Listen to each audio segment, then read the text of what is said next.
Also herzlich willkommen hier im Saal und auch allen, die zuschauen am Bildschirm und mit dabei sind bei unserem Gespräch, bei unserer Veranstaltung zum Thema Epigenetik, die Sprache der Gene. Mein Name ist Julia Fissmann, ich bin Journalistin, unter anderem moderiere ich einen Wissenschaftspodcast vom RBB und der Berlin University Alliance und der Charité Global Health. Da lade ich mir immer zwei WissenschaftlerInnen ein aus ganz unterschiedlichen Disziplinen und wir besprechen ein großes Thema. Das Format heute ist ziemlich ähnlich, nur dass wir 4 ganz tolle WissenschaftlerInnen eingeladen haben zu einem vielleicht der interessantesten Themen unserer Zeit, nämlich Epigenetik. Es geht um die Frage, ob traumatische Erlebnisse oder individuelle Erfahrungen, die zum Beispiel durch Umwelteinflüsse ausgelöst werden, an unseren Nachwuchs vererbt werden können. Und wir wollen klären, was dieses Wissen für uns bedeutet. Ob Krankheiten dadurch besser geheilt werden können und vielleicht auch erkannt werden können erstmal und wie wir mit traumatischen Erlebnissen umgehen können. Wir wollen sozusagen die Sprache der Gene entschlüsseln. Genau das sind nämlich diese epigenetischen Faktoren, die die Aktivität der Gene bestimmen. Und ich möchte eine unserer Wissenschaftlerinnen heute gleich am Anfang zitieren. Sie sagt nämlich, Gene ohne epigenetische Markierungen sind wie eine Partitur ohne Musiker oder Instrumente. Das sagt die Expertin für Neuroepigenetik Isabelle Mansuy, die dann gleich zugeschaltet sein wird. Sie beschäftigt sich nämlich mit der Frage, ob die Auswirkungen von Traumata vererbt werden können. Des Weiteren werden wir mit Boris Fehse sprechen. Er beschäftigt sich mit Gentherapien, wie zum Beispiel dem Genom-Editing und fragt sich eben auch, was das für unsere Gesellschaft bedeutet. Außerdem haben wir hier zu Gast Jörn Walter. Als Genetikprofessor forscht er dazu, welche epigenetischen Faktoren im Genom zu Krankheiten führen können. Und Eva Winkler als Professorin für Ethik und Patientenorientierung ist sozusagen die Stimme der PatientInnen. Sie lotet nämlich aus, welche ethischen, rechtlichen und sozialen Folgen der Einsatz der Genom- und Epigenom-Editierung, also der zielgerichteten Eingriffe in die DNA des Menschen, haben kann. Ich bin also sehr gespannt auf unser Gespräch. Zunächst wollen wir also klären, was genau hinter Epigenetik steckt. Und wir wollen danach mit Ihnen gemeinsam diskutieren. Also Sie sind eingeladen, dann Fragen zu stellen an unsere Expertinnen. Dann im Anschluss an die Veranstaltung können Sie auch noch in Einzelgesprächen mit den anwesenden Wissenschaftlerinnen sprechen. Als erstes begrüße ich herzlich Boris Fehse. Er ist wissenschaftlicher Laborleiter der interdisziplinären Klinik und Poliklinik für Stammzelltransplantation am Zentrum für Onkologie des UKE Eppendorf in Hamburg. Herzlich willkommen, Herr Fehse. Ich hoffe, Sie sind jetzt schon anwesend. Wir sehen Sie gerade noch nicht. Doch, Sie sind da. Sie haben uns schon gehört. Ja, ja, guten Wunderbar. Abend. So, moin, moin. Die 4, moin moin, ja, hier ist ein bisschen Abend schon, aber aus Hamburg darf man auch abends noch moin sagen. Genau. Die 4 WissenschaftlerInnen, Sie eingeschlossen, haben was gemeinsam und zwar haben sie alle am Gentechnologiebericht der Berlin-Brandenburgischen Akademie der Wissenschaften mitgeschrieben. Das Spannende daran ist, das ist ein Bericht, den es seit 20 Jahren gibt, der den Stand der Wissenschaft wiedergibt und auch dazu einlädt, über die Konsequenzen der Gentechnologie nachzudenken. Er ist öffentlich zugänglich. Warum halten Sie es denn für so wichtig, dass alle Menschen, auch ohne wissenschaftlichen Hintergrund, sich mit Gentechnologie und mit den Folgen beschäftigen?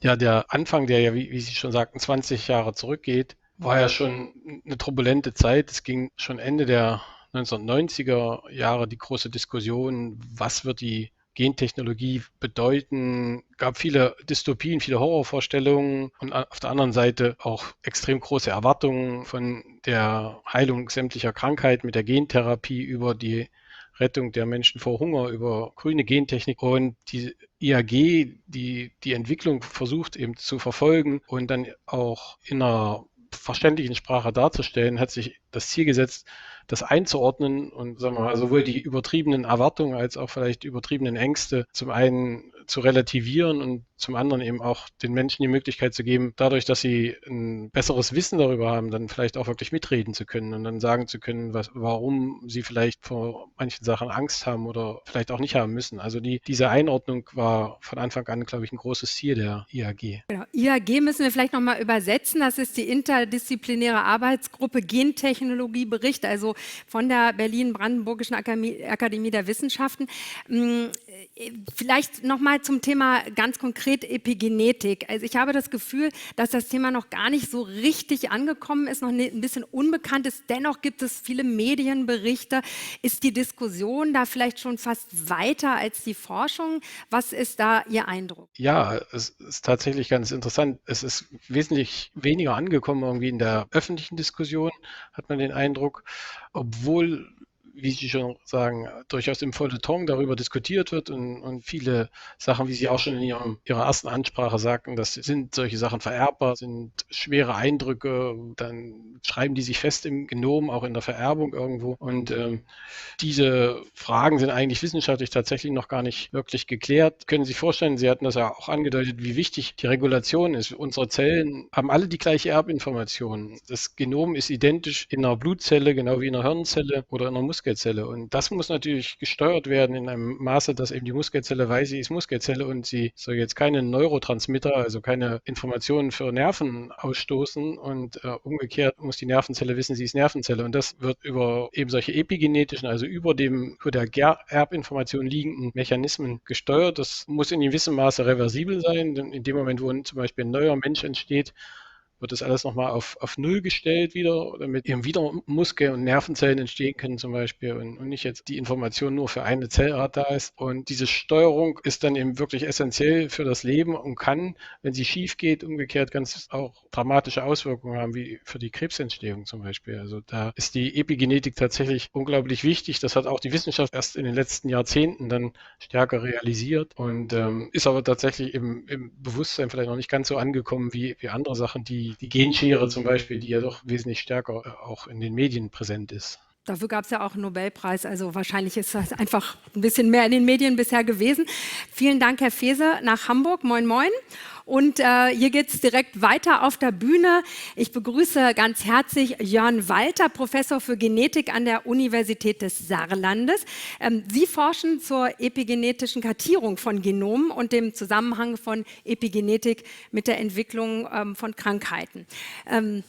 Schön, dass Sie hier sind, dass Sie den langen Weg aus dem Saarland hierher gemacht haben. Wie viele Stunden haben Sie gebraucht hierher bis nach Berlin? Das sind immer 7 Stunden. Oh, 7 Stunden, okay. Also Zugfahrt auf sich zu nehmen in diesen Tagen ist auf jeden Fall schon mal sehr dankenswert. Schön, dass Sie hier sind. Sie erklären uns jetzt im Grunde genommen das, was ich angedeutet habe, ein bisschen, was ist die Sprache der Gene? Also wie funktionieren diese epigenetischen Markierungen? Wir sind ganz gespannt auf Ihren Vortrag und danach werde ich bestimmt noch ein paar Fragen stellen, weil ich hatte das in Biologie nämlich nicht. Ich habe bestimmt noch ein paar Fragen danach. Also, die Bühne ist Ihre.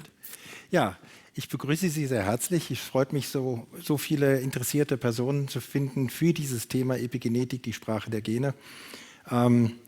Dieser Titel sagt schon, dass es also offensichtlich zu den Genen noch einen zusätzlichen Kodierungsmechanismus gibt. Und dieser Kodierungsmechanismus ist wichtig, um genau das, was der Boris Feser eben schon gesagt hat, den Zellen ihre Identität zu geben. Wir haben ungefähr 200 Zelltypen, 200 bis 300 Zelltypen in unserem Körper. Wir haben 40 Billionen Zellen unseres Körpers. Und diese Zellen müssen wissen, was sie zu einem bestimmten Zeitpunkt an einem bestimmten Ort zu tun haben. Sie müssen miteinander kommunizieren. Das machen sie über komplexe Wechselwirkungen. Aber sie müssen vor allen Dingen halt auch wissen, dass sie nachhaltig eine bestimmte Funktion ausüben. Und dafür ist die Epigenetik von großer Bedeutung.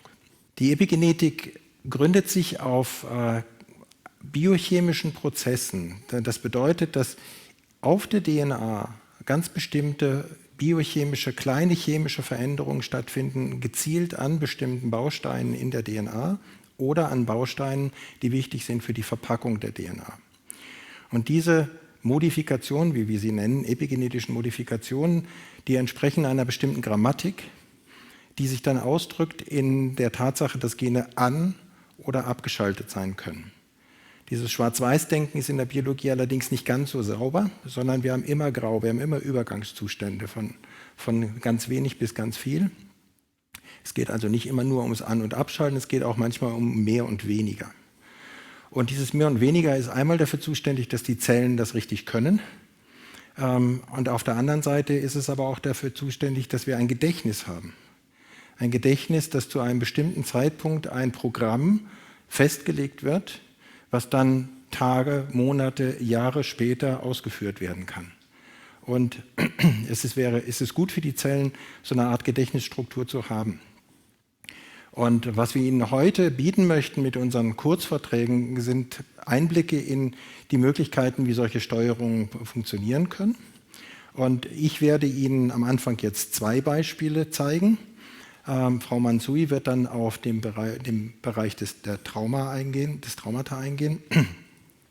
Und danach werden wir auch mal ein bisschen gemeinsam diskutieren, was man noch an zusätzlichen Aspekten hat. Eins der Beispiele, da geht es um Zellspezifität und Zellalter. In unserem Gehirn haben wir eine ganze Reihe von verschiedenen Zellen, die funktionale Strukturen ausbilden, die uns ermöglichen, Gedächtnis auszubilden und im Gehirn halt auch wirklich Gedächtnis zu speichern, Erinnerung zu speichern oder bestimmte Funktionen auszuüben. Und das sind vor allen Dingen die Nervenzellen, auf die wir uns immer konzentrieren. Da gibt es daneben aber auch Zellen, die quasi die Nervenzellen mit versorgen, beziehungsweise dafür sorgen, dass im Gehirn auch alles schön sauber und funktionell bleibt. Und das sind Stützzellen oder Gliazellen unterschiedlicher Natur. Ist jetzt nicht so wichtig, dass wir da ganz speziell drauf eingehen, aber was wir in unserem Labor mal gemacht haben, wir haben quasi von Gehirnen von Personen, die ihren Körper der Wissenschaft zur Verfügung gestellt haben, Zellen aus bestimmten Gehirnregionen isoliert haben und die epigenetisch untersucht haben. Und wir haben dabei dann folgende Beobachtung gemacht. Das sieht jetzt ein bisschen kompliziert aus, das Bild, aber ich kann es versuchen, Ihnen ein bisschen näher zu bringen, was man da sieht. Wir sehen einmal eine Altersskala, die Sie unten abgebildet sehen, 20, 40, 60, 80 Jahre. Und Sie sehen dann orange Punkte und grüne Punkte. Die sind dann durch so eine Linie verbunden. Das sind Messungen von DNA-Methylierung von Gehirnzellen von Personen dieses Alters. Und wir fangen mit 20 Jahren an und enden bei 80. Und was Sie auf der linken Seite sehen können, für eine bestimmte Position, für ein Gen, dass in den einen Zelltyp, in diesen Gliazellen, quasi die Methylierung ansteigt, richtig schön linear ansteigt im Verlauf des Alters. Während in Nervenzellen bleibt es für die gleiche Position komplett unverändert. Das heißt also, im Verlauf der Alterung gibt es offensichtlich spezielle zellspezifische Veränderungen. Bei den zweiten Gen auf der rechten Seite sehen Sie, dass das für beide Zelltypen genau gleich parallel verläuft. Hier sehen wir allerdings, dass die epigenetische Information im Laufe des Alters abnimmt.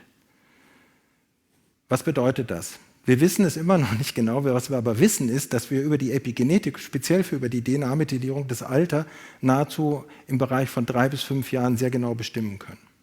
Und was wir auch sehen können, ist, dass das biologische Alter nicht unbedingt immer dem kalendarischen Alter entsprechen muss. Das heißt also, es gibt Menschen, die sind kalendarisch älter, sind aber biologisch jünger und umgekehrt. Und das kann man in solchen Signaturen ablesen. Was kann man noch daraus sehen?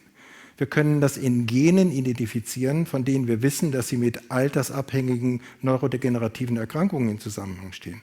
Wir haben zum Beispiel eine Markierung an einem Gen gefunden, das man als ein Hauptgen für Alzheimer-Erkrankung bereits über genetische Assoziationsstudien gefunden hatte. Sodass man sagen kann, offensichtlich gibt es nicht nur genetische Veränderungen, die zur Erkrankung führen, sondern auch epigenetische Veränderungen und das Alter spielt dabei eine wichtige Rolle. Und das führt uns dazu, dass wir uns natürlich fragen können, können wir dieses Alter, dieses epigenetische Alter vielleicht irgendwann noch mal ändern? Das heißt, können wir da angreifen, um uns zu verjüngen? Wäre ein Punkt, über den wir vielleicht noch diskutieren könnten später. Das ist das erste Beispiel, was ich Ihnen zeigen wollte. Das zweite Beispiel ist, da geht es um Erkrankung und wenn wir uns Epigenetik angucken, dann gucken wir uns zusätzlich die Sprache zu den Genen an. Zusätzliche Sprache bedeutet, Wir müssen die Gene auch irgendwo verstehen. Und wir müssen die genetische Variabilität, so wie wir hier als Individuen sitzen, mit einbeziehen. Das ist sehr schwierig. Wenn wir aber genetisch identische Personen haben, wie eineiige Zwillinge, und die unterscheiden sich in Merkmalen, dann können wir sagen, dann muss es offensichtlich epigenetische Unterschiede geben, die zu einem bestimmten Phänotyp, einem Erscheinungsbild beitragen. Wir haben eine Studie gemacht zusammen mit Kolleginnen und Kollegen in München. Und ich bin da ganz besonders stolz drauf, weil das ist wirklich ein Wahnsinn, was die geleistet haben in München.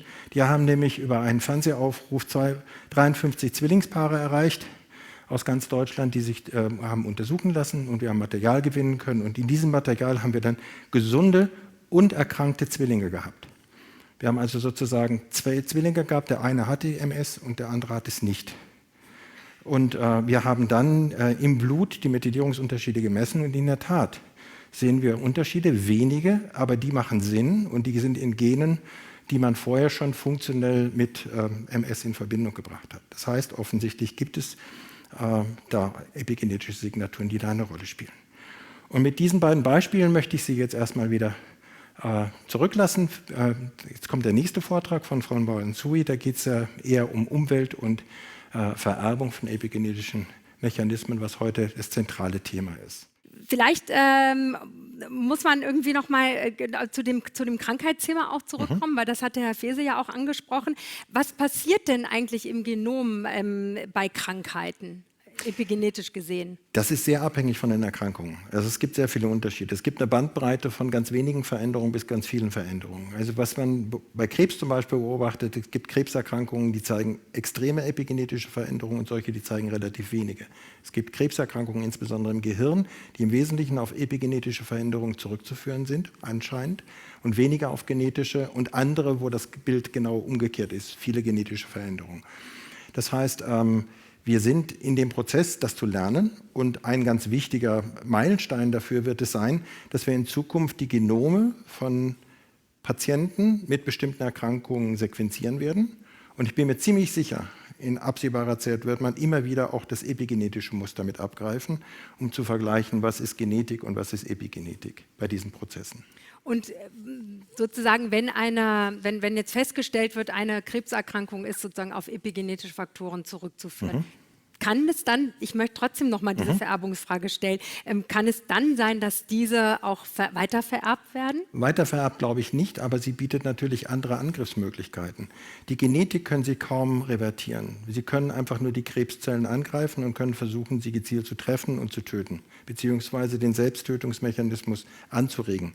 Was Sie aber machen können, ist möglicherweise, das ist die Zukunftsvision, über epigenetische Therapien sozusagen die Zellen zurückzudrängen, die entartet sind. Das wird nur in bestimmten Fällen möglich sein, aber es gibt da schon Ansätze zu, und es gibt auch Ansätze, die dazu führen, dass die Patienten zumindest eine längere und bessere Überlebenschance hatten, und bei Blutzellen zum Beispiel, bei Blutkrebs, halt auch für eine Transfusion und Transplantation besser geeignet sind. Sehr, sehr spannend. Also ich freue mich gleich auf die Diskussion. Sie dürfen schon mal in der Sitzecke Platz nehmen und uns lauschen von dort aus. Vielen Dank, Herr Walter. Und Sie haben es schon angekündigt, wir haben Isabelle Manzoui bei uns, zumindest digital.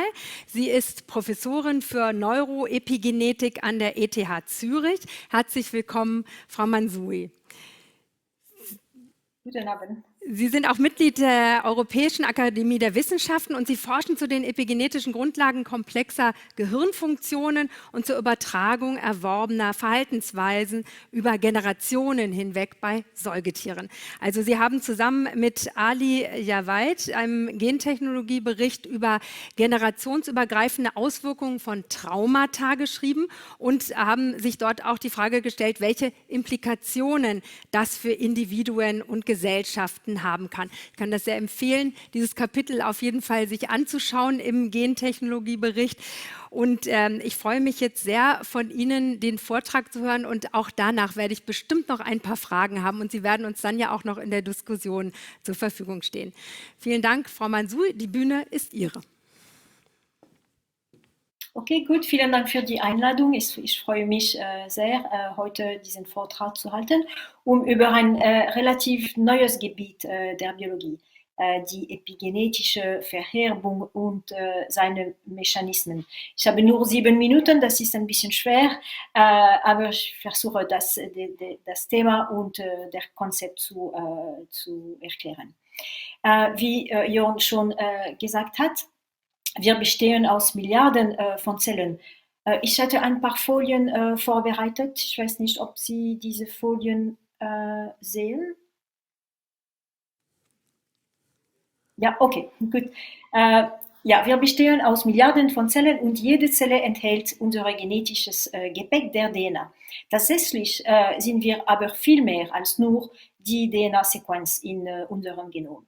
Unser Hintergrund, unsere Lebenserfahrungen, die Umgebungen, denen wir unser ganzes Leben lang ausgesetzt sind, sind ebenfalls sehr wichtig und bestimmen unsere Persönlichkeit, unsere gute Gesundheit und unsere Krankheitsfähigkeit und sogar unsere Lebenserwartungen.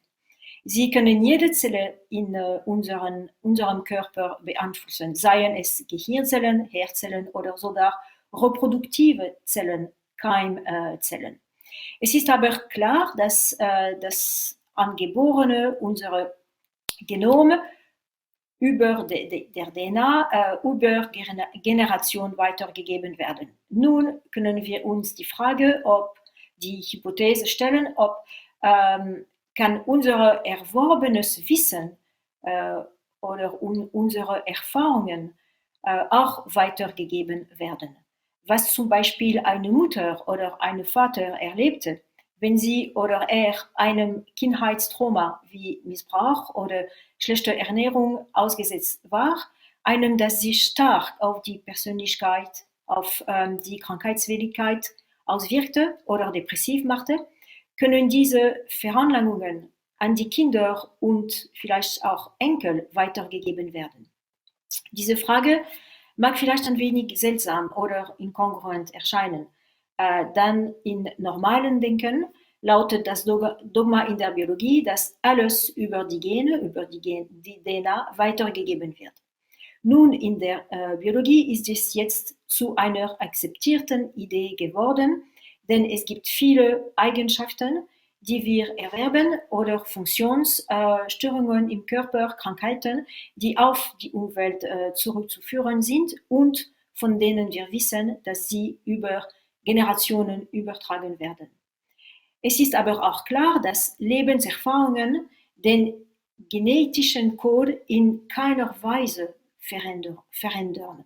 Die DNA-Sequenz kann durch Karzinogene, UV, Röntgenstrahlen verändert werden, aber nicht durch Stress oder Ernährung.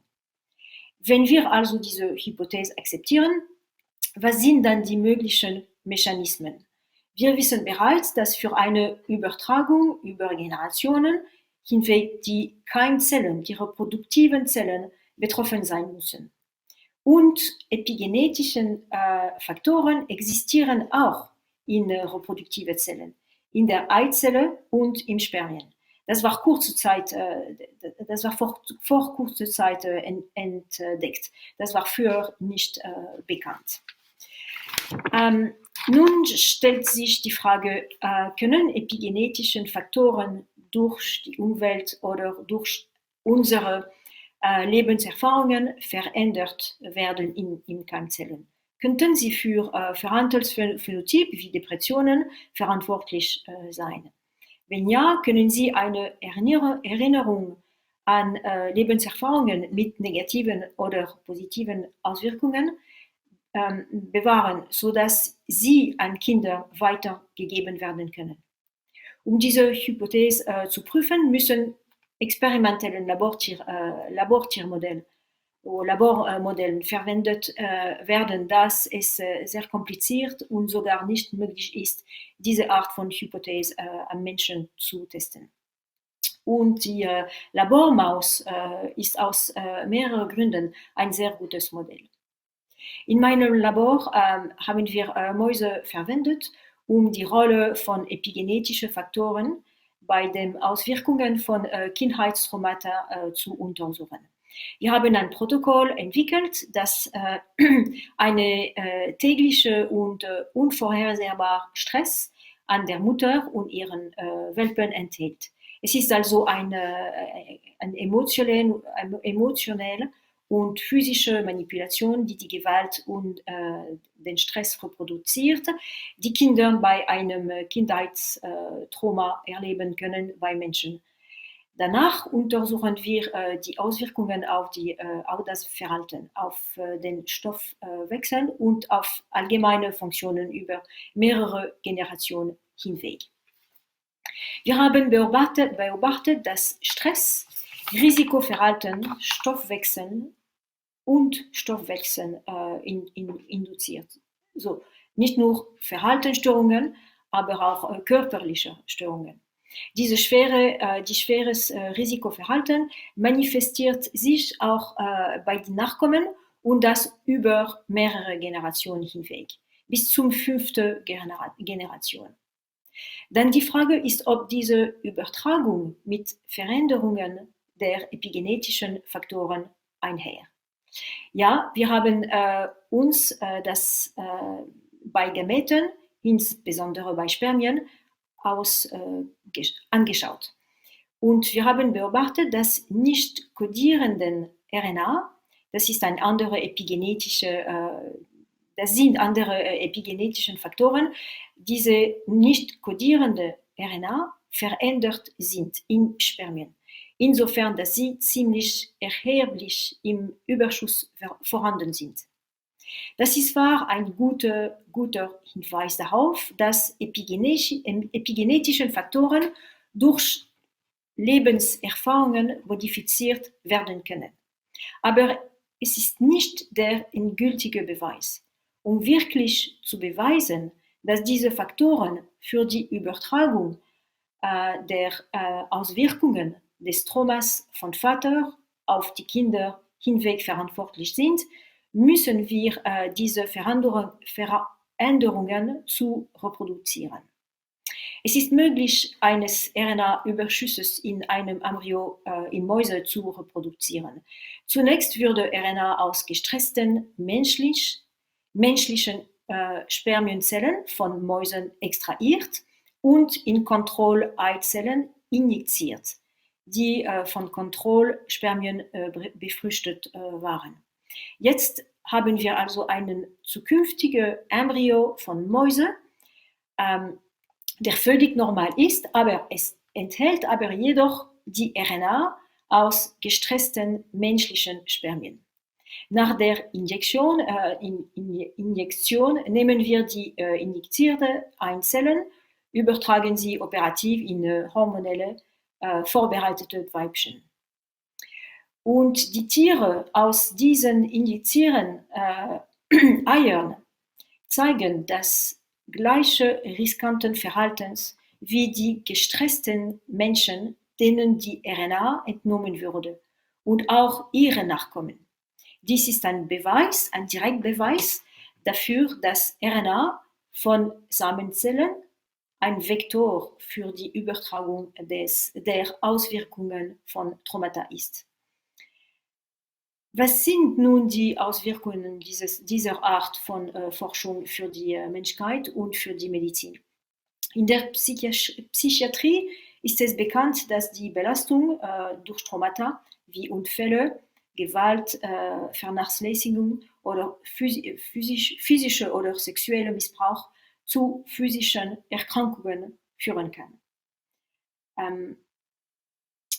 Traumata können also zu psychiatrischen Krankheiten wie Depressionen, Verhaltensstörungen bis hin zum Selbstmord führen und auch Herz-Kreislauf-Symptome.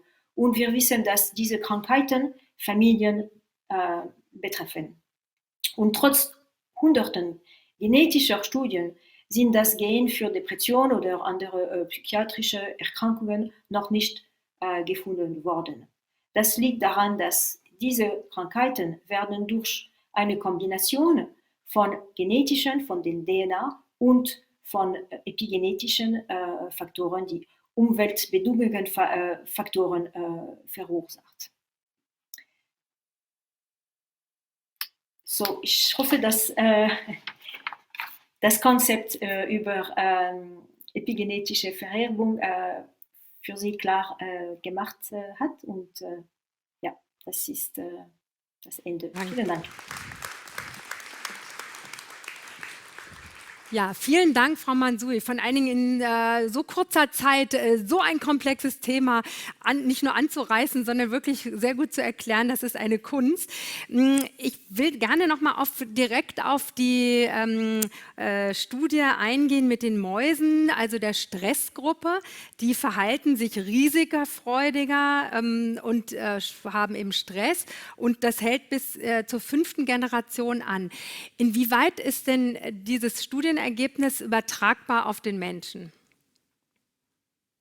Das ist ein bisschen schwer, diese Frage zu antworten, weil in Menschen ist es schwierig, alles zu kontrollieren. In Mäuse, die Menschen treffen die Welpen nie.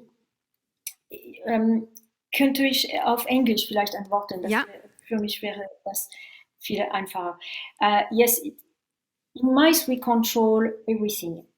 We control the environment, we control the diet, we control the social interactions between fathers, mothers, and pups. And in mice, the fathers, for instance, they never see the pups. So because of all these strategies we use, we can really be sure that the symptoms which are induced by trauma are transferred across multiple generations. In human, it's impossible to do this. However, it's known that consequences that in families with depression, with mood disorders, with personality disorders, people very often have been exposed to traumatic experiences during their childhood, and that these diseases run in families. Which is suggestive of a transmission. Now, the transmission in human is difficult to distinguish social, cultural, educational transmission from biological transmission, the transmission really by the germ cell.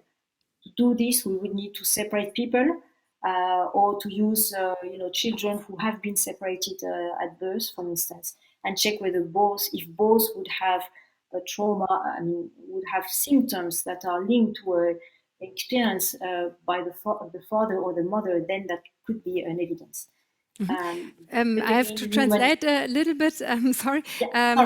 Also im Grunde genommen, man kann natürlich das nicht einfach übertragen von den Mäusen auf die Menschen, weil man die Menschen nicht so untersuchen kann wie die Mäuse. Aber es gibt Erkenntnisse, dass eben Depressionen oder andere psychische Erkrankungen darauf zurückzuführen sind, dass es eben traumatische Erlebnisse in der Kindheit der Eltern gegeben haben kann. Und aufgrund dieser Studien kann man davon ausgehen, dass es eben Übertragungen gibt, und da wird weiter dran geforscht, wenn ich das jetzt mal so knapp zusammenfassen kann. Ich würde sagen, dass wir gleich in die Diskussion noch mal gehen mit allen zusammen. Ich danke Ihnen erstmal bis hierhin für die Erklärungen zur Vererbbarkeit von epigenetischen Faktoren, und wir sind ganz gespannt auf Ihre Antworten dann in der Diskussion. Vielen Dank, Frau Mansouri, bis hierhin. Jetzt haben wir schon einiges gehört und wollen das noch mal so ein bisschen einordnen, was das eigentlich bedeuten kann. Und dafür haben wir Eva Winkler eingeladen. Sie ist Professorin für Ethik und Patientenorientierung in der Onkologie an der Universität Heidelberg und Ärztin am Nationalen Zentrum für Tumorerkrankungen des Universitätsklinikums Heidelberg. Auch Sie hatten einen langen Weg. Vielen Dank, dass Sie hierher gekommen sind, Frau Winkler. Sie arbeiten auch gerade an einem DFG-Forschungsprojekt zu den ethischen, rechtlichen und sozialen Implikationen des Einsatzes der Genom- und Epigenom-Editierung in der Medizin. Vielleicht können wir noch mal am Anfang ganz klar die Trennung deutlich machen. Also Genomeditierung, Chirurgie habe ich schon mal gehört, aber Epigenom-Editierung in der Medizin, wird das schon angewendet? Gibt es das schon? Nein, das ist vorausschauende sozusagen Forschung zu überlegen, was es denn bedeuten würde. Erstmal klingt das ja sehr verlockend. Die ganze Diskussion um die Genscheren dreht sich ja zu einem Teil auch darum, dass wir ins Genom eingreifen und da in der DNA schneiden und damit auch viele Unwägbarkeiten vergesellschaftet sind. Wenn es wo falsch geschnitten wird oder an einer Stelle, wo man es nicht intendiert hat, ist es dann für immer im Genom und wird dann weitervererbt. Und dann klingt es erstmal attraktiv sozusagen, wenn man jetzt gar nicht ins Genom eingreift, sondern die Regulation darum so verändert, auch wieder durch einen ähnlichen Ansatz, also auch mit der gleichen Technik, aber ohne dass man schneidet, dass man einfach praktisch, so wie Herr Walter das vorher gesagt hat, einfach Schalter an- und ausstellt, was dann vielleicht denselben Effekt hat, dass bestimmte Gene abgelesen werden oder nicht mehr abgelesen werden und damit Krankheiten modifiziert werden können. Dann könnte man vielleicht behandeln, ohne dass man schneidet sozusagen. Das ist die Ausgangsfrage gewesen und inzwischen sind wir aber ein Stück weiter in dem Verständnis sozusagen und sehen, dass es doch auch viele sehr ähnliche Themen gibt und also man kann die beiden Technologien sozusagen vergleichend gegenüberstellen. Um zum Vortrag von Herrn Walter zurückzukommen, das biologische Alter ist eben oft nicht das kalendarische Alter und da spielt eben die Epigenetik auch eine große Rolle. Da frage ich mich dann zum Beispiel, gibt es dann bald eine Pille, wo ich dann mein biologisches Alter quasi heruntersetzen kann? Also das ist vielleicht eine Anwendung, wenn das wirklich so funktionieren würde, dass das so ist, dass das biologische Alter nicht dem chronologischen entspricht. Das ist ja nichts Neues sozusagen. Das sehen wir ja an unserem Freundeskreis, der unterschiedlich altert, oder wir sehen es an unseren Patienten. Oder an uns selbst. An uns selbst, ja, da sind wir nicht so kritisch wahrscheinlich. Da hat man immer einen häufigen benevolenteren Blick sozusagen. Aber wir sehen es also als Ärzte natürlich auch. Eine ganz relevante Frage ist, dass man nicht jeden gleich behandelt, weil man sagt, ist denn der oder die Patientin in der Lage, dieselbe Therapie auch auszuhalten? Und das sind natürlich viele Faktoren, die da reinspielen. Und das sind nicht nur biologische Faktoren. Das hängt sicher auch mit dem zusammen, was der Mensch erlebt hat und auch sicher mit dem Genkostüm, mit dem er angetreten ist, aber es ist wie immer komplex, was da zusammenkommt. Ist sozusagen die Anwendung von epigenetischen oder Epigenomeditierung ist ja genau eine Zukunftsvision, aber wie wäre da jetzt sozusagen die rechtliche Lage? Was müsste geschehen, um das überhaupt anwenden zu können? Also epigenetische Therapien wenden wir ja schon an. Herr Walter hatte ja schon auf die Hirntumorbehandlung angesprochen. Da geht man ganz klar sowohl in der Diagnostik über Methylierungsmuster als auch in der Therapieauswahl. Bestimmte Chemotherapien geben wir nur, wenn wir das Go haben sozusagen epigenetisch. Das ist schon alles zugelassen und ist tägliche Praxis. Also Genomeditierung im Sinne von Schneiden der DNA im Menschen, das machen wir nicht. Wir haben ja, also jedenfalls nicht sozusagen im Menschen in der Keimbahn. Es gibt sehr wohl Ansätze, dass man Zellen, die aus dem Menschen schon raus sind, verändert und ihm gesund wieder zurückgibt. Und das kann man über den Weg der DNA oder über die Epigenetik machen. Und das sind schon alles Forschungsansätze, die sozusagen in klinischen Studien wären. Und wenn da Sicherheit und Risiko-Nutzen-Abwägungen dafür sprechen, den epigenetischen Weg zu gehen, dann wäre das nicht juristisch verboten, sondern das wäre mehr eben, was ist die bessere Strategie, um möglichst die Krankheit schnell in den Griff zu kriegen.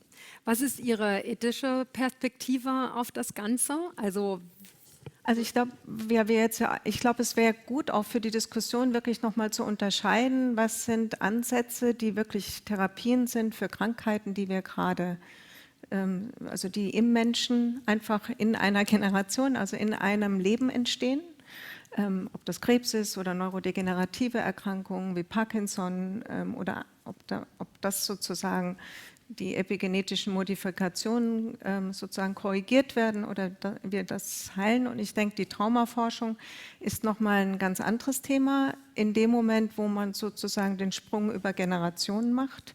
weil ich glaube, da ist es einmal noch sehr viel unsicherer, überhaupt die Absicherung des naturwissenschaftlichen Wissens, das können wir gerade mit Frau Mansouri gut diskutieren, aber es ist ja auch immer noch mal die Frage, wir haben ja auch sonst in der Medizin viele Bereiche, die wir medikalisieren, obwohl sie überhaupt nicht nur biologisch sind, also gerade bei den, sagen wir mal, psychosomatischen Erkrankungen, wie man mit Stress und mit schwierigen Situationen umgeht, hat natürlich auch viel mit dem, was man erlernt hat, was man für Resilienz und Ressourcen hat. Das ist das, was man mitbringt, aber vielleicht auch die Familie, die einen unterstützt.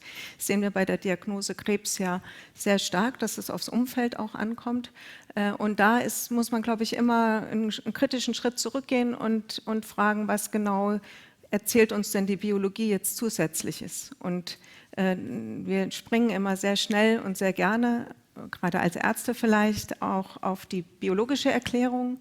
Aber die Lösung von Problemen liegt ja nicht immer nur im biologischen Bereich, sondern gerade bei Traumata und deren Verarbeitung vielleicht in der Verhaltenstherapie, in der psychologischen Unterstützung. Und ich glaube, da das gut und differenziert zu sehen, ist wichtig. Ich glaube, sogar in den Experimenten mit den Mäusen ist das auch aufgetreten, dass sozusagen dieses Stressverhalten der Mäuse aufgefangen werden konnte durch eine bessere Umgebung. Also genau, Enrichment, also die Umgebung drumherum. Genau. Aber wir können natürlich auch sagen, also die Tatsache, dass Traumata weitergegeben werden über Generationen, das ist ja was wir alle wissen. Das ist Gegenstand all unserer Kunst, des historischen Wissens. Wir haben die Stelen hier am Brandenburger Tor als Erinnerung.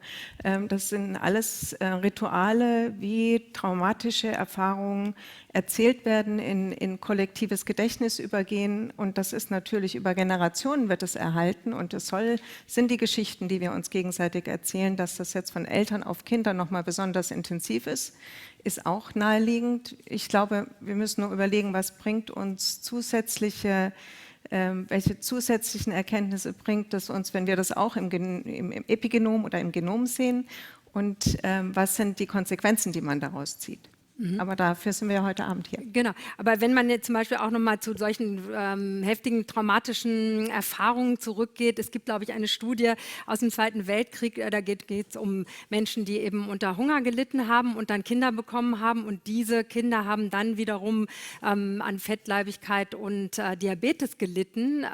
Also insofern hat man dann das Gefühl, es ist eben nicht nur eine Erzählung, die uns prägt, sondern wirklich auch die Biologie, die sozusagen dann eine wichtige Rolle spielt oder eben dann also vielleicht epigenetische Faktoren. Also ich glaube, das wäre zu prüfen, ob das so ist.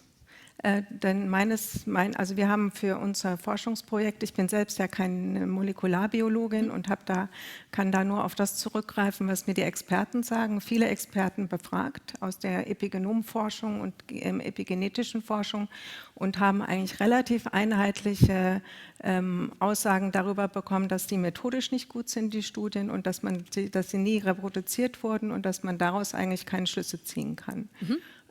Und jetzt könnte es natürlich trotzdem sein, in der Nachkriegsgeneration, also bei uns zu Hause wurde Essen auch nie weggeschmissen sozusagen. Also es sind natürlich diejenigen, die Hunger erfahren haben, erziehen ihre Kinder anders, als wir jetzt vielleicht in dem, wo man sagt, na gut, wenn das Brot vom Bäcker 2 Tage alt ist, dann kaufe ich lieber Neues, es schmeckt besser und schmeiß das weg.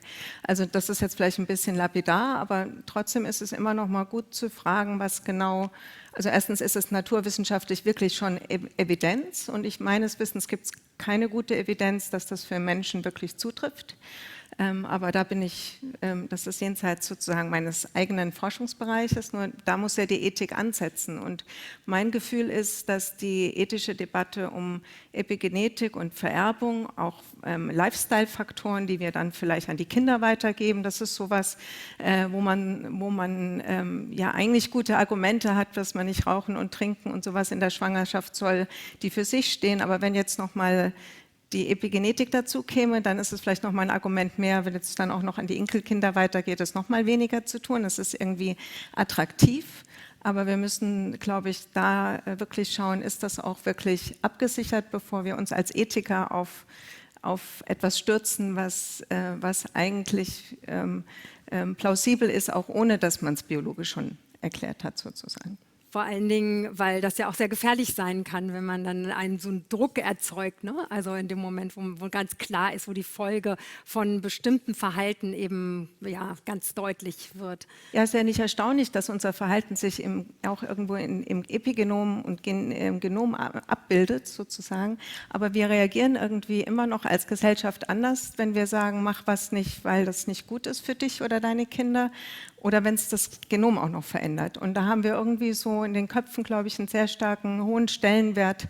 Wenn was im Genom auch noch ist, dann ist es noch viel schlimmer oder noch bleibender oder wie auch immer. Und da wäre es wichtig, glaube ich, nochmal nachzuhaken und zu fragen, ist das auch wirklich so? Mhm.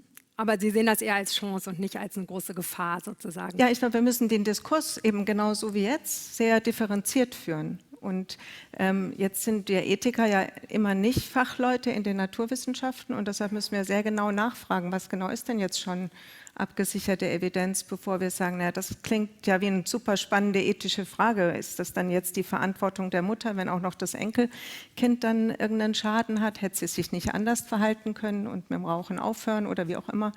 Bei Traumata, denen kann man sich ja häufig nicht entziehen. Dann fragen wir doch die NaturwissenschaftlerInnen. Genau. Vielen, vielen Dank, Frau Winkler. Auch gerne einen Applaus. Genau. Setzen Sie sich bitte. Sehr schön. Oh, jetzt haben wir ganz schön viele Themen schon angesprochen. Wo setzen wir denn jetzt an? Sie kommen auch gleich gerne mit Ihren Fragen dran hier im Publikum. Letztendlich würde ich jetzt noch mal gerne zu Frau Manzoui schalten und fragen noch mal, um welche Umwelteinflüsse handelt es sich denn eigentlich? Also welche Umwelteinflüsse, denken Sie, können einen Einfluss haben auf unsere epigenetischen Faktoren? I think it's known since quite a while that many factors can influence our epigenome. Diet, social environment, pollutants, endocrine disruptors, tobacco, alcohol. There are hundreds, if not thousands, of studies which have been done in animals but also in humans.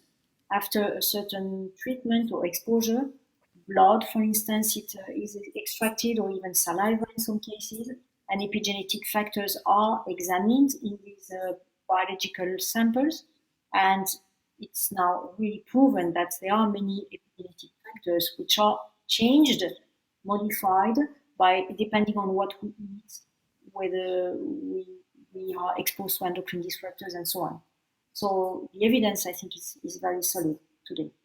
Also es ist auf jeden Fall klar, dass die Diät, die Ernährung, das zum Beispiel alles Einflüsse haben kann. Aber es ist eben noch nicht so richtig bewiesen, dass es sozusagen ja, wirklich epigenetische Faktoren verändern kann, oder, Herr Walter? Ja, das ist das Problem. Also die Schwierigkeit, die wir haben, hat die Frau Manzoui schon angesprochen, dass wir bei Menschen halt einfach eine genetische Vielfalt hat und ein unkontrolliertes experimentelles System. Wir haben eine ganze Reihe von individuellen Faktoren, die damit reinspielen und die wir aber auch bei epigenetischen Analysen mit einbeziehen müssen. Das ist zunächst erstmal die Zelle, das ist das Geschlecht, das ist das Alter, das sind noch zusätzliche technische Variationen, die man findet und am Schluss bleibt dann ein bisschen übrig, was man dann als sozusagen Bodensatz epigenetische Veränderung sieht, plus die Tatsache, dass wir mit unseren Methoden manchmal immer noch an der Oberfläche kratzen. Das heißt also, wir sind noch nicht fein genug, dass wir das sehen können. Ich glaube aber daran, dass wir eine ganze Menge an neue Erkenntnisse bekommen werden und es kommt darauf an, dass wir halt in unserer Forschung immer besser werden in den Systemen, mit denen wir das analysieren, die immer wieder selbstkritisch hinterfragen und auch wirklich die nicht, wie soll man sagen, nicht konformen Ergebnisse auch wirklich weitergeben. Und dass von der Gesellschaft halt auch dieser Diskurs angenommen wird, dass es nicht heißt, ja, der eine sagt das und der andere sagt das. Wir erleben das ja in der Corona-Diskussion ständig im Moment. Dass es dann heißt, also die Wissenschaftler sind sich ja nicht einig.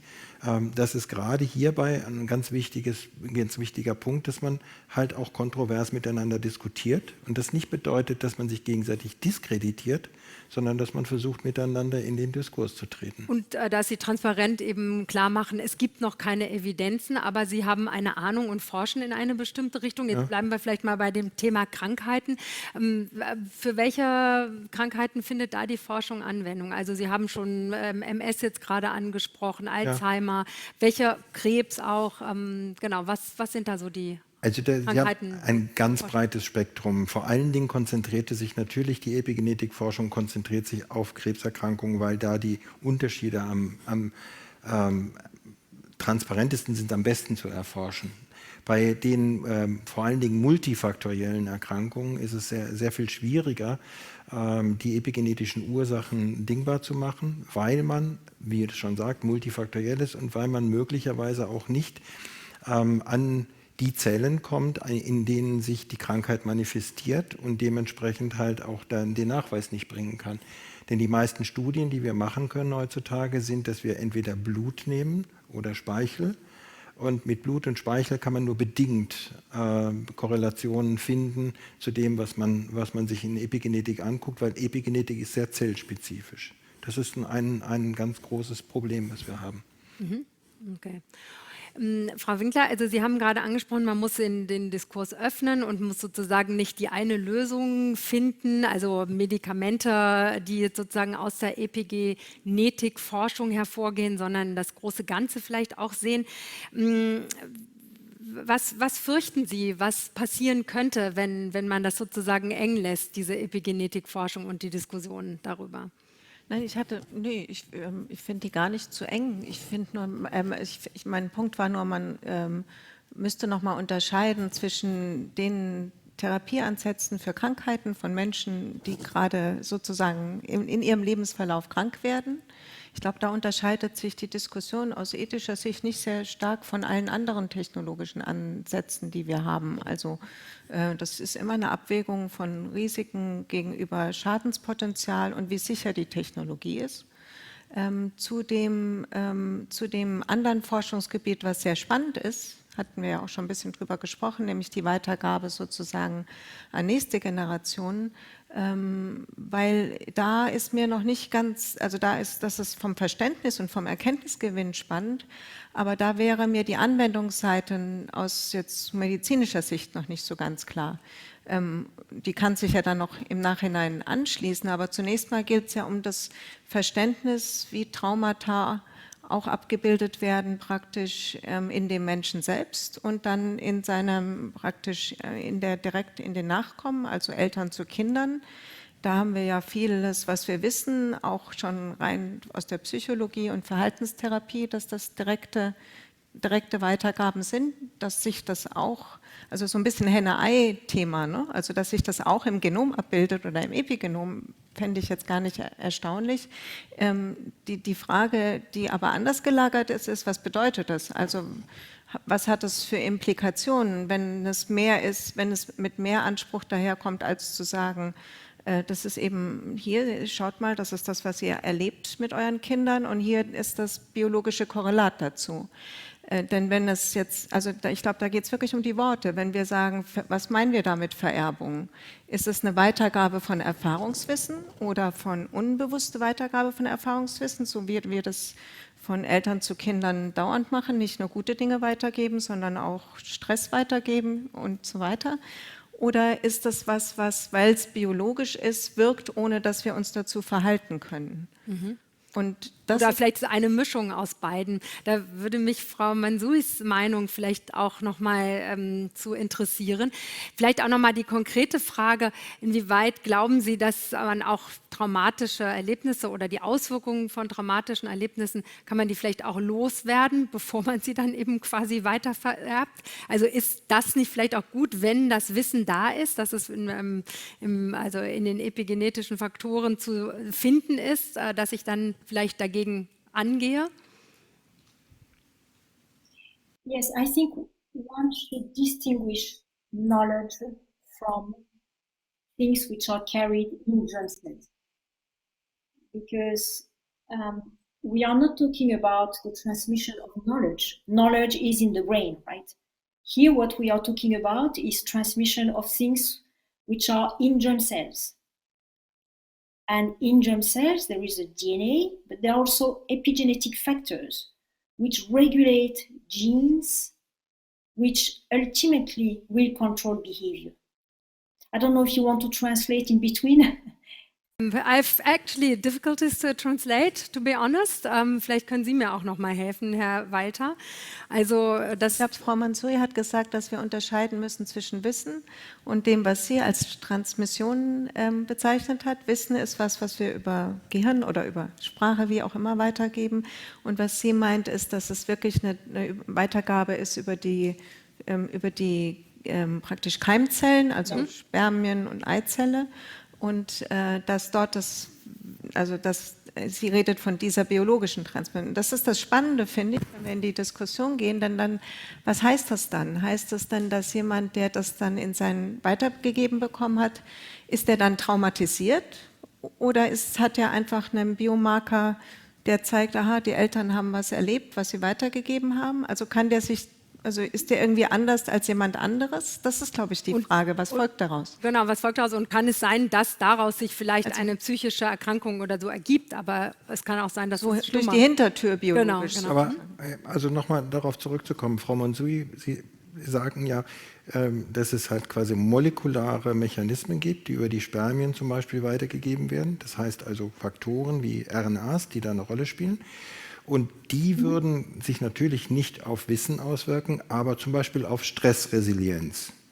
Das heißt also die Frage, also wenn ich auf Stress reagiere, inwieweit kann ich dem begegnen? Und ich bin sozusagen molekular geprägt, ich versuche das jetzt mal ein bisschen zuzuspitzen, molekular geprägt durch meine Eltern und können dementsprechend, mein Reaktionsspektrum ist verschoben. Ist verändert gegenüber Personen, die das nicht haben. Ist das korrekt, wenn ich das so interpretiere? Yes, as you explained, and as you know, the epigenetic factors regulate genes. So if these factors are altered, the genes that they are going to modulate are also the genetic program is going to be changed. If, let's say, there is a missing microRNA, one gene which is involved in forgetting or in stress reaction may not be activated the right way in the brain, and then the whole stress response is going to be altered. So what the sperm cells carry are factors which ultimately will play a role or will interfere with the regulation of the brain. So in that sense, if these factors are altered in germ cells by very severe exposure, you mentioned the collective trauma. Yes, collective trauma like war trauma is one type of trauma, but there are also very individual trauma, like being sexually abused in childhood. It's not something which is culturally transferred. If a child is exposed to this type of trauma, he's not going to receive any information from his parents or grandparents, right? It's an information that he has himself. And if this alters the germ cells, the consequences may be experienced by the children. So I think, to answer the direct question of the molecular factors, those which are in germ cells and can influence behavior and the body later in life and in the offspring, I mean, it's quite an indirect link, because there is a lot that these factors have to do. They have to be maintained during development and be transferred to the adulthood. Darf ich? Gerne. Meine Frage wäre auch, das sind jetzt ja alles Mäuseexperimente und die Art, wie wir mit Stress umgehen als Menschen, es mag ja durchaus nochmal, wir haben ja über die unsere kulturellen Traditionen und so weiter geschrieben, das hat ja nochmal eine andere Ebene drüber, und ich würde beinahe denken, auch in Familien, in denen sexuelle in denen sexueller Missbrauch stattgefunden hat, dass bestimmte Dinge wissentlich oder unwissentlich weitergegeben werden. Also ist das was, also ich fand das ein sehr überzeugendes Mausexperiment, nur frage ich mich, ob auch wenn sich da was verändert hat, ob das sozusagen zu so einer Art Festlegung führt, dass die Mäuse in der 5. Generation, die hatten das dann, aber werden Menschen in der 3. Generation dann wirklich auch dadurch geprägt? Und es gibt ja auch bei den kollektiven Traumata Menschen, die total resilient sind und andere, also da gibt es ja eine große Variabilität, wie Menschen dann reagieren. Deshalb nochmal sozusagen die Nachfrage an die Biologie, dass man nicht, also die spannenden Ergebnisse nochmal fragt, ist, dass das auch was zu einem Automatismus bei Menschen führen würde, weil das ist das, was aus der Ethik dann sofort sagen würde, ja, da muss man sich dazu verhalten. Also mich würde interessieren, wird daran dann wirklich auch geforscht? Also wird in diese Richtung geforscht? Ja, also ich denke, wir haben hier zwei Fragen, die wir haben. Auf der einen Seite haben wir die Frage, gibt es diese Transmission aus der Keimbahn in die nächste Generation? Und die zweite Frage, die vollkommen unbeantwortet ist bis heute, also die Frage, da gibt es schon ein paar Evidenzen für. Aber die zweite Frage, die wir noch nicht beantwortet haben, ist, was sind eigentlich die molekularen Mechanismen, die es macht? Die Frau Mansouri hat darauf hingewiesen, dass es kleine RNAs sind, die da als Transmission in die nächste Generation sozusagen eine initiale Prägung machen können. Aber wie die sich auf Genregulation auswirkt, das ist ein weiter Weg. Und es ist die Frage, ob das der einzige Weg ist. Ich bin voll bei Ihnen, Frau Mansouri, dass ich sagen würde, es wird diese molekularen Schalter geben, aber ich habe immer noch meine Zweifel, wo sie sind. Sie wissen, wir haben uns ja schon ein paar Mal darüber unterhalten.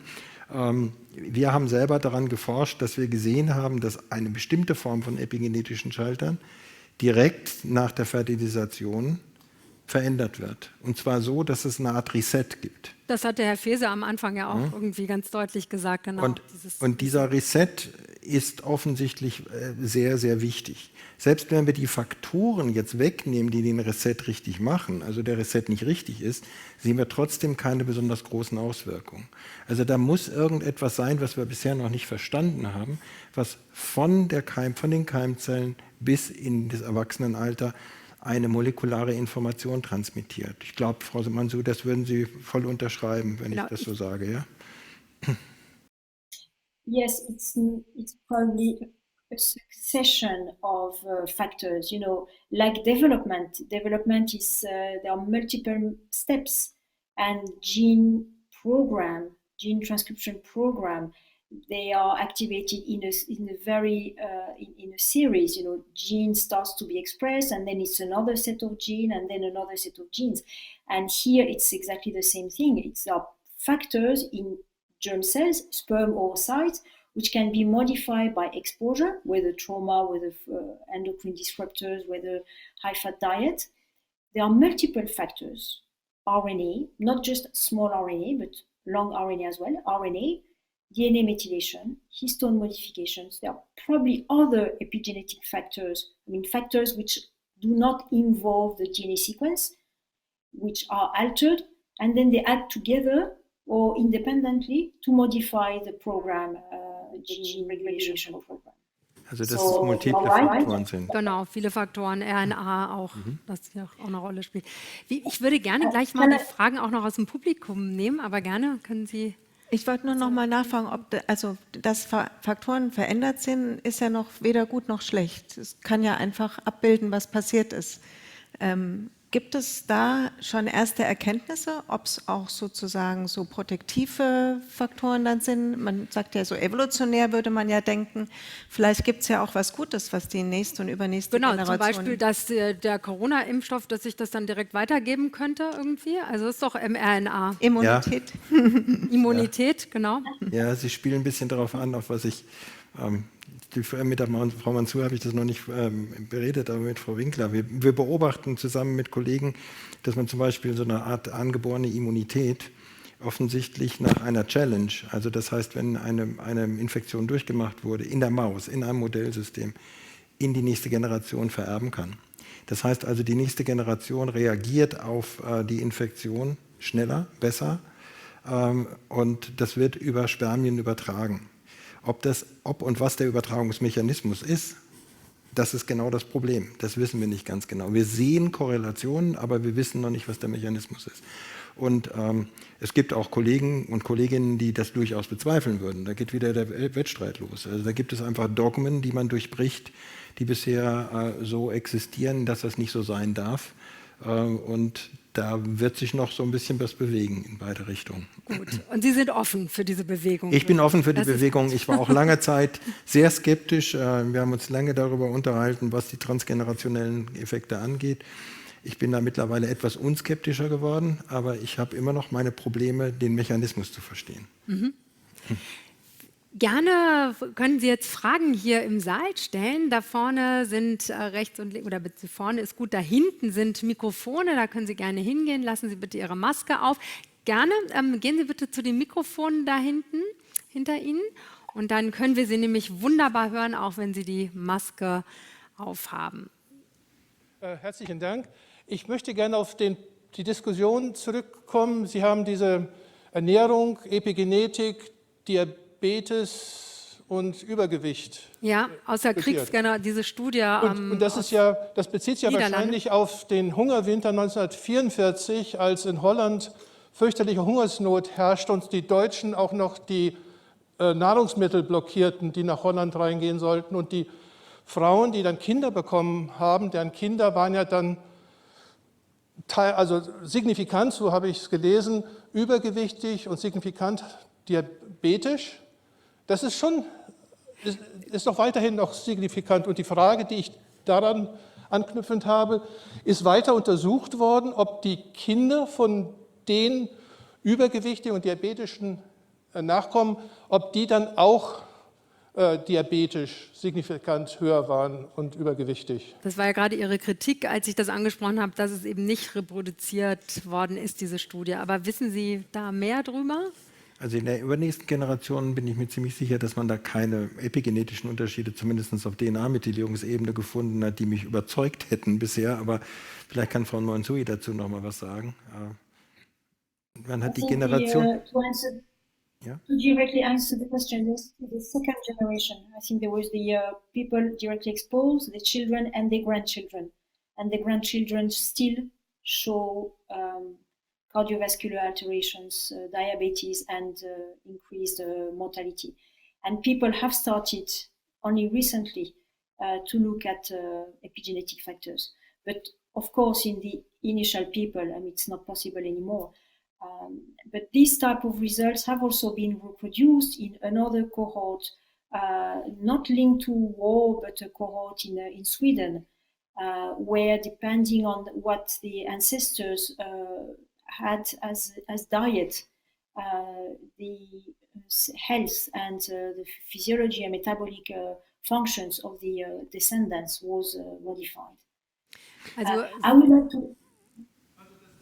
Genau, also es geht in die Kinder- und in die Enkelgenerationen sozusagen über. Das ist untersucht worden, aber natürlich kann man die eigentlichen, die Ursprungsmenschen nicht mehr untersuchen. Also ich will das gar nicht jetzt erstmal in Zweifel ziehen. Ich will einfach nur sagen, die Methoden, die wir angewandt haben in den letzten 15 Jahren, um diese Hypothesen zu untermauern, die sind häufig halt nicht, wie soll man sagen, nicht wirklich so sensitiv gewesen, dass sie eigentlich das haben finden können und auch sicher finden können, was man finden wollte. Darüber gibt es eine ganze Reihe an Disput. Wir selber haben das mal selber so getestet. Wir haben eineiige Zwillinge angeschaut, die in einer belgischen Kohorte gesammelt wurden über 30 Jahre, die unterschiedliches Geburtsgewicht hatten. Unterschiedliches Geburtsgewicht, so dass ein Zwilling wirklich 1/3 leichter war als der andere, im gleichen Uterus drin. Und man geht davon aus, dass das natürlich auch eine Art Trauma ist und das hat eine langfristige Prägung und sollte eigentlich auch zu bestimmten metabolischen Erkrankungen führen, Herz-Kreislauf-Erkrankungen. Und die Frage, die wir uns gestellt haben, wenn wir jetzt 20, 30 Jahre später schauen und wir gucken uns dann die epigenetischen Markierungen an, sind die unterschiedlich zwischen diesen Zwillingen. Und wir haben am Anfang gesehen, ja, die sind unterschiedlich und waren ganz begeistert. Dann haben wir aber Kontrollen gemacht und bei den Kontrollen gemerkt, dass wir einem Fehler aufgesessen sind, dass wir nämlich unterschiedliche Zelltypzusammensetzung aus dem Speichel von den Personen hatten. Und dass die Zelltypen alles überdeckt haben, was wir vorher an Markierungen gesehen haben. Und dann mussten wir dieses Ergebnis zurücknehmen. Also man muss die gleichen Zellen sozusagen Man muss immer darauf achten, dass man so genau wie möglich misst, um dann halt auch die Schlussfolgerung daraus ziehen zu können. Das ist mein Plädoyer schon seit Jahren. Ich will damit nicht das Feld schlecht machen. Ich will damit nur sagen, wir müssen sehr gut und sehr genau arbeiten und immer im Diskurs bleiben, bevor wir in der Bevölkerung bestimmte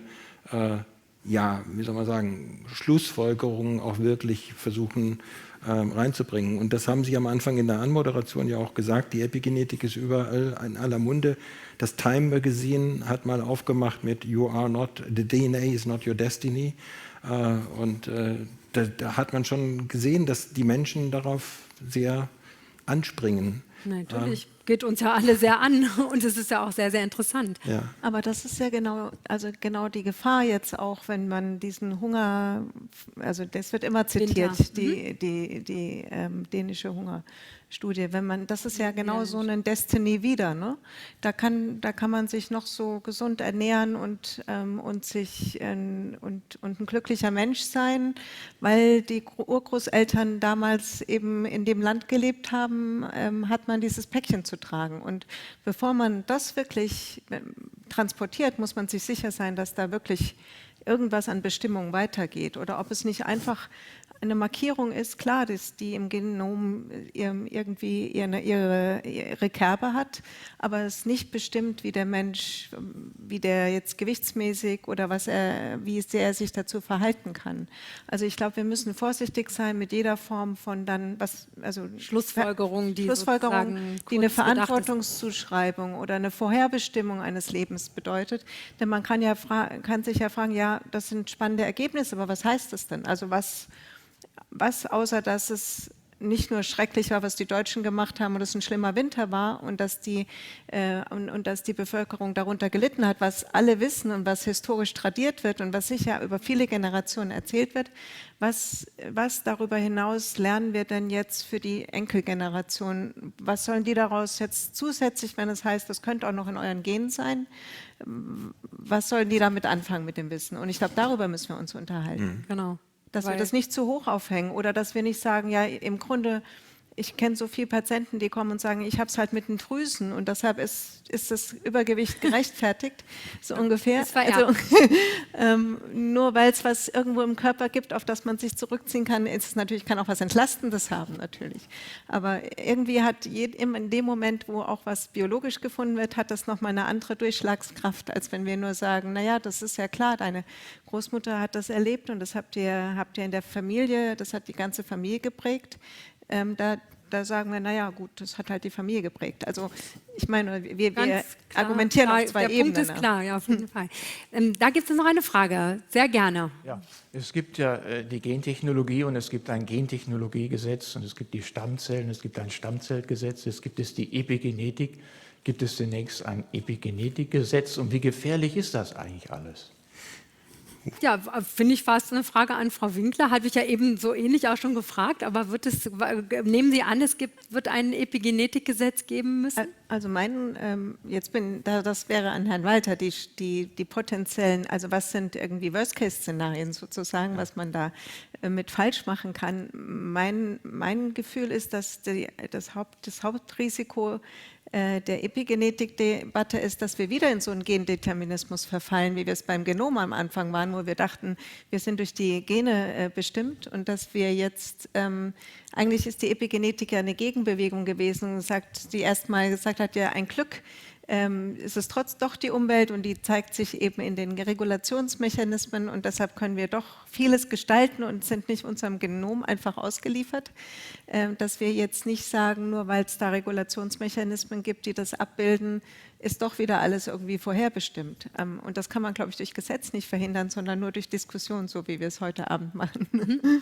Aber was man mit Sicherheit machen kann, ist natürlich regulatorisch einwirken, dass aus epigenetischen Daten nicht eine neue Stigmatisierung entsteht. Ja. Das heißt also, dass Menschen nicht diskriminiert werden oder dass Menschen nicht bestimmte Zuschreibungen bekommen aufgrund epigenetischer Daten. Und das ist, denke ich, ein ganz wichtiger Aspekt, den wir in Europa Gott sei Dank fast auch gesetzlich so geregelt haben, würde ich sagen. Also wir stehen nicht vor der Angst, aber in den USA sehen wir das. In den USA werden mittlerweile Versicherungspolicen verkauft, show me your epigenetic path. Are you 60 years or are you 55? Sind Sie 55 biologisch betrachtet oder 60? Das macht einen Unterschied, was Sie für eine Versicherung bei uns kriegen. Und das sind Dinge, die wir vermutlich irgendwann halt auch bei uns finden werden als Diskussion. Und dann, als Diskussion nur oder gibt es sogar schon irgendwo Anwendungen? Wüsste ich nicht, aber auf dem amerikanischen Markt ist das schon so wirklich, dass man diese Altersbestimmung, die ich Ihnen vorhin so gezeigt habe, dass man die halt auch benutzen möchte. Okay. Also wir sind ja davor geschützt, dass wir unser genetisches Wissen preisgeben müssen für unsere Krankenversicherung. Das darf nicht nachgefragt werden. Wenn wir Lebensversicherungen über eine bestimmte Höhe abschließen, ich glaube über 200.000, dann muss man also auch Risikoinformationen, die man über sich hat, offenlegen. Auch aus der Familie? Nee, nicht aus der Familie, sondern wenn man jetzt, sagen wir mal, aus Neugier eine Genomsequenzierung hat machen lassen und kriegt dauernd berichtet, was man so für Risikofaktoren potenziell mit sich trägt, aus Interesse sozusagen, dann ist man verpflichtet, wenn man sowas abschließt, das offen zu legen. Also hat es immer zwei Seiten, das Wissen, aber eben nicht für irgendwie Krankenversicherungen, die Dinge, die jetzt direkt versorgungsrelevant sind, sondern für ganz hoch abgeschlossene Lebensversicherungen. Da will der Versicherer dann wissen. Auch in die Zukunft gedacht, glauben Sie, dass es ein Recht auf Nichtwissen geben muss? Ja. Gibt es ja sogar, jetzt schon. Ja. Im Gendiagnostikgesetz ja festgelegt, dass man immer auch sich zu Wissen verhalten darf und sagen, das will ich nicht wissen. Wir sind ja jetzt hier im Forschungskontext, da gilt das Gendiagnostikgesetz nicht, aber es gibt ja auch jetzt noch kein sozusagen Wissen, wo man sagt, da musst du dich jetzt danach verhalten. Gibt es hier noch Fragen? Ja, Sie sind in meinem Rücken, deswegen habe ich Sie nicht gesehen. Eine Frage, also Sie haben ja über epigenetische Faktoren bei Tumorerkrankungen und neurodegenerative Erkrankungen gesprochen. Gibt es da Untersuchungen auch für Autoimmunerkrankungen, sagen wir mal vor allem also Morbus Crohn, weil ich damit beruflich zu tun hatte, denn es gibt ja eigentlich Studien, die zeigen, dass Morbus Crohn in bestimmten Bevölkerungsgruppen verstärkt auftritt, also Bevölkerungsgruppen jetzt auf nationaler Ebene, bestimmte Nationalitäten zum Beispiel, das verstärkt auftritt und da könnte man ja rückschließen, dass das entweder auch mit epigenetischen Faktoren zu tun hätte. Okay, das richtet sich wahrscheinlich an mich. Das richtet sich sehr an Sie, genau. Sie haben ja MS erwähnt in Ihrem Vortrag. Also es gibt Forschungsverbünde, die sich mit gerade der Frage von Morbus Crohn und Darmerkrankungen beschäftigen und der Epigenetik, die dahinter möglicherweise stehen könnte. Hier haben wir aber auch ein multifaktorielles Szenario, was nicht, sagen wir mal so, eine eindeutige Antwort erwarten lässt. Wir haben auf der einen Seite ein Mikrobiom, das heißt also eine Darmflora von Bakterien, die einen Einfluss hat. Wir haben Immunzellen, die einen Einfluss haben. Wir haben die Epigenetik der Immunzellen und eine Epigenetik von anderen Zellen, die von den Immunzellen mit beeinflusst werden. Und dieses zu entwirren wird wahrscheinlich noch ein paar Jahre brauchen. Aber man ist sich darüber bewusst und forscht auch wirklich in der Richtung, dass man hofft, darüber auch neue Erkenntnisse zu bekommen. Der zweite Aspekt, den Sie angesprochen haben, ist genauso wichtig, den sollte man auch nochmal hervorheben. Es gibt manchmal so ein bisschen plakativ in unserer Sprache mittlerweile, das ist in deiner DNA drin. Das sagen schon sogar Sportreporter über Fußballmannschaften, das ist in der DNA der Fußballmannschaft drin, dass die so und so spielt. Das bedeutet, dass man so ungefähr, man impliziert damit, es gibt so eine Art erworbenes Wissen, was da drin ist, beziehungsweise was einen ethnischen Hintergrund hat oder einen bestimmten genetischen Hintergrund hat. Und mit all diesen plakativen Dingen muss man sehr, sehr vorsichtig sein. Vielleicht ist die Aussage von Frau Mansouri sehr gut, wir sind einfach mehr als die DNA-Sequenz. Das ist das eine. Und das andere ist aber auch, wir müssen die DNA-Sequenz auch in einem Kontext mit Epigenetik sehen, auch wenn es jetzt nochmal kompliziert klingt. Was man sieht, ist, dass individuelle genetische Variation auch individuelle epigenetische Variation mit sich bringt. Das ist nur ein Teil davon, aber dieser Teil ist manchmal überinterpretiert oder falsch interpretiert. Und auch das muss man mit betrachten. Es ist vielleicht auf Ihren zweiten Punkt so ein bisschen einzugehen mit dem ethnischen Hintergrund. Viele Faktoren, also eigentlich auch, was Sie auch gesagt haben, auch bei der transgenerationalen Epigenetik. Also es gibt ja immer eine Erzählung, es gibt was Erlebtes, es muss nicht unbedingt erzählt worden sein und trotzdem wird es weitergegeben und das muss man immer auch mitbedenken, auch wenn die Epigenetikforschung da eben auch biologische Gründe natürlich sucht. So habe ich Sie richtig verstanden. Noch eine Frage? Ja, gerne. Ich habe eine Frage und eine Bemerkung. Die Frage ist, kehrt der Lamarckismus zurück oder ist die Tatsache, dass diese epigenetischen Einflüsse doch nach mehreren Generationen weg sind, spricht das dagegen, dass es was anderes ist als eine Mutation? Eine Mutation bleibt. Also ist es eine Rückkehr des Lamarckismus? Das ist die Frage. Und die Bemerkung bezieht sich auf das Recht auf Nichtwissen und die Gentests allgemein. Das ist vor 30 Jahren ausgefochten worden, weltweit. Und es gibt einen Konsens, dass eine Diskriminierung aufgrund genetischer Tests unzulässig ist, auch in den USA. Ja? Und immer wieder taucht die Idee auf, der Arbeitgeber könnte die Tests sein oder die Versicherung können. Nichts davon ist passiert. Und man kann davon ausgehen, dass es eine stabile Gesetzgebung weltweit gibt, die das verhindert. Okay. Vielen Dank für den Hinweis. Also da wollte ich eigentlich auch noch mal darauf hinaus, dass sozusagen der Lamarckismus eine Renaissance ja scheinbar hier, das ist auch Ihr Thema vor allen Dingen, Frau Mansouri, gerade erlebt. Also Jean-Baptiste de Lamarck, der im 17., 18. Jahrhundert eben als einer der ersten Evolutionstheoretiker bewiesen hat, dass Lebewesen sich an ihre Umwelt anpassen und diese Eigenschaften auch an die nachfolgende Generation weitergeben. Inwieweit können Sie die Frage noch mal beantworten? Also kehrt der Lamarckismus zurück? Like Jan Walter said that there are expressions which are in the public, like there is the DNA of someone or the DNA of a company. It's a bit the same with the work of de Lamarck. It's not really a renaissance. Well, unfortunately, the work of de Lamarck was always disqualified and criticized, and was somehow ignored due to the domination of the everything is genetic. So I would say, Darwin got a lot of inspiration from de Lamarck. So everything we know about Darwin, which is much more than just the selection theory of evolution, Darwin had done a lot more work, but he confirmed a lot of what de Lamarck had observed, and he even said that de Lamarck was very right. So yes and no, to answer your question, it's a revival or renaissance or a better awareness of the importance of the work of de Lamarck. He had discovered a lot that was unfortunately ignored for centuries. So I think we should be happy that now we really seriously look at this phenomenon and try to understand the mechanism using methods which exist now, which were not existing at his time or even 10 years ago.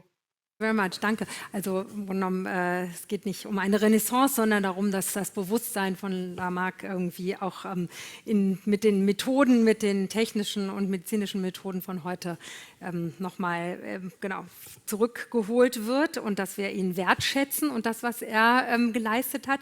Vielleicht können Sie, Herr Walter, noch ganz kurz die Frage beantworten, die Anschlussfrage, also zum Thema Diskriminierung aufgrund von genetischen Untersuchungen. Ja, also ich denke, dass die Diskriminierung natürlich vom Gesetzgeber immer versucht wird einzuschränken, aber es kommt immer darauf an, welcher freie Markt existiert dabei. Also der Zwang ist mit Sicherheit auch in den USA nicht möglich, das ist ganz klar.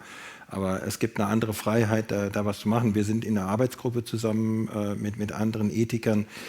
International beschäftigen wir uns mit den Fragen epigenetischer Daten, die dann genutzt werden können.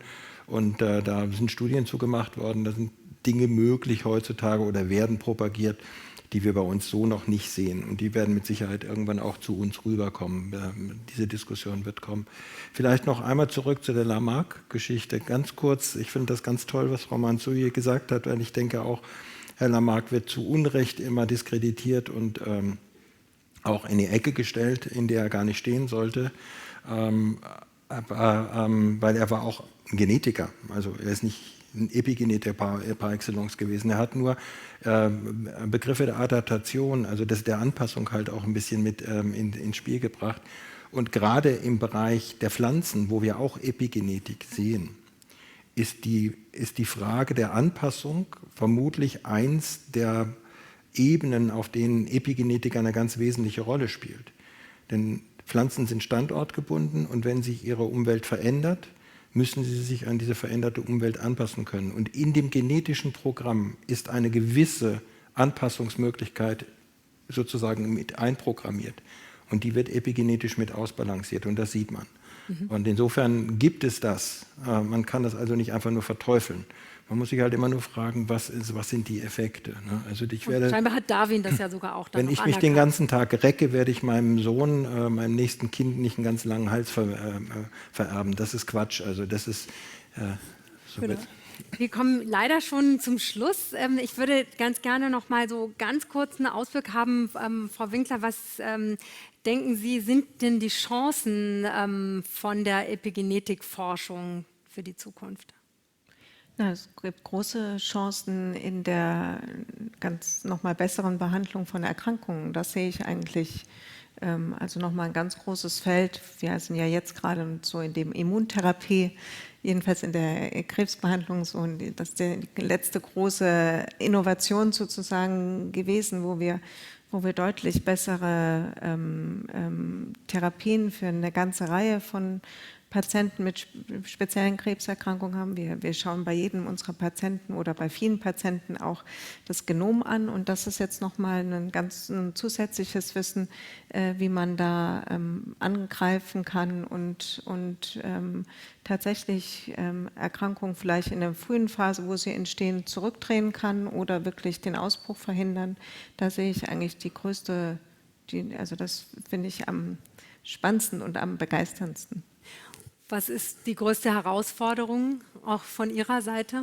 Dass wir mit dem Stand der Technik auch im Bereich der Epigenetik genauso schnell vorankommen und weiterkommen. Das liegt auch, das muss ich einfach immer wieder sagen, es liegt auch daran, welche Forschung gefördert wird und wo das Geld reingesteckt wird. Und da brauchen wir einfach wirklich Top-Spitzen-Know-how, um in Zukunft relevante Daten da produzieren zu können, sei es die Diagnostik, sei es aber auch die Therapieansätze, die man macht in der Epigenom-Editing-Bereich. Ich glaube, dass da ein enormes Potenzial ist und wir haben noch lange nicht verstanden, was unser Genom uns eigentlich sagt. Also die Sprache der Gene, um nochmal auf das Haben wir noch nicht entschlüsselt. wir haben die Gene entschlüsselt, wir können die Seiten umschlagen, wir können auch den Text lesen, aber teilweise wissen wir nicht, was der Text bedeutet. Und die Epigenetik erzählt uns ein bisschen mehr, wie der Text funktioniert. Und das müssen wir einfach viel, viel mehr in unsere Forschung mit reinbringen. Da sehe ich so ein großes Potenzial, das ist noch nicht ausgeschöpft, auf keinen Fall. Und funktioniert durch Vernetzung, auch zum Beispiel mit Wissenschaftlerinnen in Zürich. Genau, vielen, vielen Dank, Frau Mansouri, dass Sie zugeschaltet worden sind und dass Sie uns Antworten gegeben haben. Vielen Dank, Frau Winkler und Herr Walter, für Ihre Antworten. Vielen Dank für Ihre Fragen und fürs Zuhören. Und ich bedanke mich sehr fürs Zuschauen. Auf Wiedersehen.